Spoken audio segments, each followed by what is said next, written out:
Pankaj sir classes में आप सभी का स्वागत है। हम लोग केमिस्ट्री का पहला चैप्टर रासायनिक अभिक्रिया एवं समीकरण पढ़ रहे हैं। इस चैप्टर का आज चौथा क्लास है।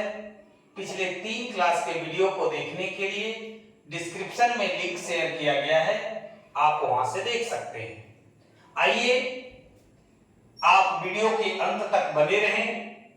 आज हम लोग रासायनिक समीकरण को संतुलित करने के लिए सीखेंगे balancing of the chemical equations. अमूमन विद्यार्थियों को भारी लगता है, बैलेंसिंग से बच्चे भागते हैं, डरते हैं, लेकिन मैं आपको भरोसा दिलाता हूं कि आप वीडियो के अंत तक बने रहें। निश्चित रूप से आपको हल्का लगेगा और आप सीखेंगे। अगर किसी प्रकार का कोई परेशानी हो आप हमें कमेंट कर जरूर बताएंगे। आइए देखते हैं कि रासायनिक समीकरण को संतुलित करना हेडिंग ही आज का है, टॉपिक ही है कि balancing of the chemical equations. तो कैसे करेंगे बैलेंस? बहुत सारा विधि है, हम उस पर नहीं जाना चाहते हैं। हम लोग को बैलेंसिंग करने आना चाहिए, हम लोग इस पर बात करेंगे। और उसके लिए जो सबसे सटीक और सबसे अच्छा विधि है वो है अनुमान द्वारा संतुलन विधि, balancing by hit and trial method.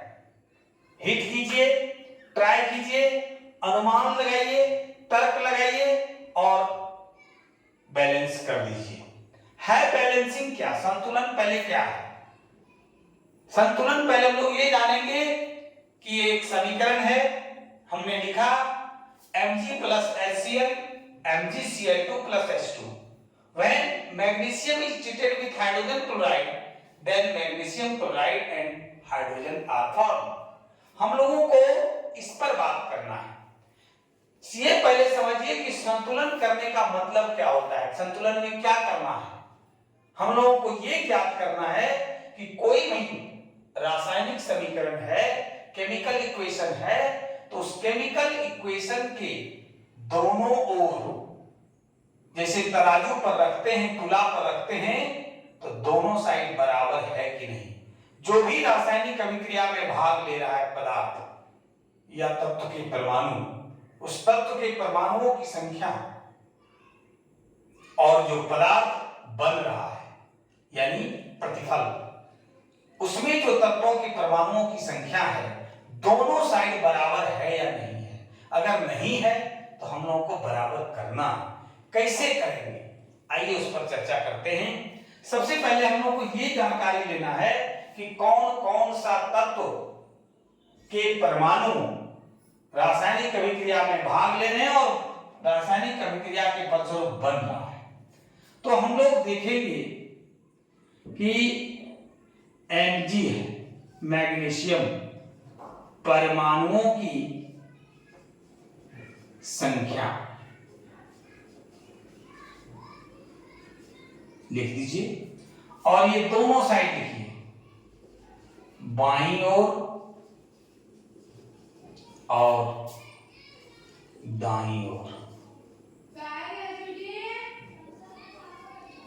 क्या है कि बाईं ओर और दाईं ओर, है ना।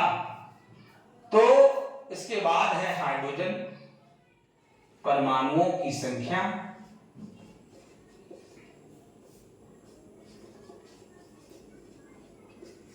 फिर देखिए क्लोरीन परमाणुओं की संख्या। ध्यान से देखेंगे, वीडियो के अंत तक बने रहेंगे, निश्चित रूप से आपको हल्का लगेगा, ये हम आपको विश्वास दिलाते हैं। अब देखिए कि मैग्नीशियम हो गया, हाइड्रोजन, क्लोरीन, इधर भी मैग्नीशियम, क्लोरीन और हाइड्रोजन है। बाईं ओर देखिए मैग्नीशियम के परमाणुओं की संख्या कितनी है? 1। दाहिनी ओर कितनी है? 1। फिर देखिए हाइड्रोजन इधर कितना है? 1। इधर कितना है? 2। फिर इधर देखिए क्लोरीन कितना है?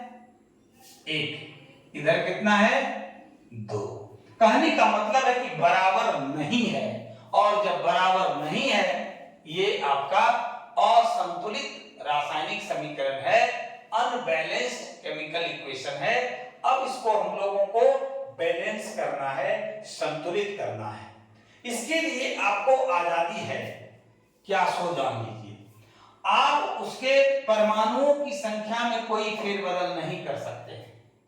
तो क्या कर सकते हैं, पहले उसको जानिए। ये जो देखिए जगह है, यहां पर आप यहां पर अनुमान लगा करके परमाणुओं की संख्या में आप बदल सकते हैं, चेंजिंग कर सकते हैं। दिमाग लगाइए कि कहां क्या फिल करें, क्या भर दें, ताकि दोनों तरफ की जो तत्व के परमाणुओं की संख्या है वो समान हो जाए। यही आपको आजादी है। आप यहां Cl2 नहीं लिख सकते, यहां Mg2 नीचे नहीं लिख सकते, तो लिख सकते हैं कहां, जहां पर अणु की संख्या लिखा जाता है। इसके गुणक को आप चेंज कर सकते हैं, अपने मन से बदल सकते हैं, ताकि परमाणुओं की संख्या बराबर दोनों साइड हो जाए। हमारा लक्ष्य होना चाहिए कि दोनों साइड तत्व के परमाणुओं की संख्या क्या हो, बराबर हो जाए। अब आइए यहां से दिमाग लगाइए कि मैग्नीशियम 1, इधर भी 1, इसमें चेंज करने की कोई आवश्यकता नहीं है। हाइड्रोजन 1, इधर 2, क्लोरीन परमाणुओं की संख्या बाईं ओर 1, दाईं ओर 2। हम क्या करेंगे, और यहां देख रहे हैं कि HCl एक साथ है, अगर यहां हम चेंज कर दिए हमारा काम हो जाएगा, और वही हम कर भी रहे हैं। क्योंकि इधर 1 है और इधर 2 है, इधर 1 है और इधर 2 है, इधर भी हम 2 कर देते हैं, यहां पर 2 रख देते हैं, और कुछ करने की आवश्यकता आपको नहीं है। आप देख सकते हैं जब बैलेंस हो गया, मैग्नीशियम इस साइड 1, इधर भी 1 का काम हो गया। हाइड्रोजन देखिए 2 और इधर भी 2, दोनों साइड बराबर हो गया। यहां भी हम कर दिए 2 और यहां भी कर दिए 2। क्लोरीन परमाणु 2, यहां भी 2 था, 1 कर दिए उसको 2 क्या कर दिए, 2 आराम से देख लीजिए, फिर से लिखने की जरूरत नहीं है। अब ये हमारा केमिकल इक्वेशन, रासायनिक समीकरण संतुलित हो गया। अगर किसी को कोई दिक्कत हो तो आप कमेंट करके सूचित करें। अगला उदाहरण हम लोग देखते हैं, फिर से करके और सीखने का प्रयास करेंगे।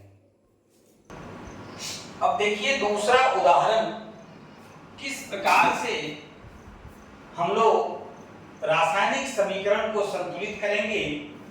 एक समीकरण है KClO3, पोटेशियम क्लोरेट इसको बोलते हैं। टूटने के बाद अभिक्रिया के फलस्वरूप बनता है पोटेशियम क्लोराइड KCl, और O2 ऑक्सीजन गैस मुक्त होती है। अब इसको हम लोगों को बैलेंस करना है। सबसे पहले ये ज्ञात करेंगे, ये जानेंगे कि क्या दोनों ओर तत्वों के परमाणुओं की संख्या समान है या नहीं है। अगर समान है तो संतुलित है, तो उसको संतुलित करने की जरूरत नहीं है। इसलिए पहले जानिए, K है पोटेशियम परमाणुओं की संख्या, देखिए बाईं ओर 1, दाहिनी ओर भी है 1। फिर है क्लोरीन परमाणुओं की संख्या, बाईं ओर है 1, दाहिनी ओर है 1। ध्यान से देखिएगा, ऑक्सीजन है इधर 3 परमाणु है, सॉरी ऑक्सीजन इधर 3 परमाणु है और इधर क्या है 2 है। अब देखिए कि पोटेशियम दोनों साइड बराबर है, क्लोरीन भी दोनों साइड बराबर है। अंतर क्या है, तो अंतर है ऑक्सीजन इधर 3 है और इधर 2 है। अब यहां पर हिट एंड ट्रायल मेथड हम लगाते हैं, अनुमान द्वारा संतुलन करने की विधि लगाते हैं। यहां पर क्या करते हैं कि चूंकि ये 3 और 2 को बराबर करना है तो 3 और 2 का एलसीएम निकाल दीजिए।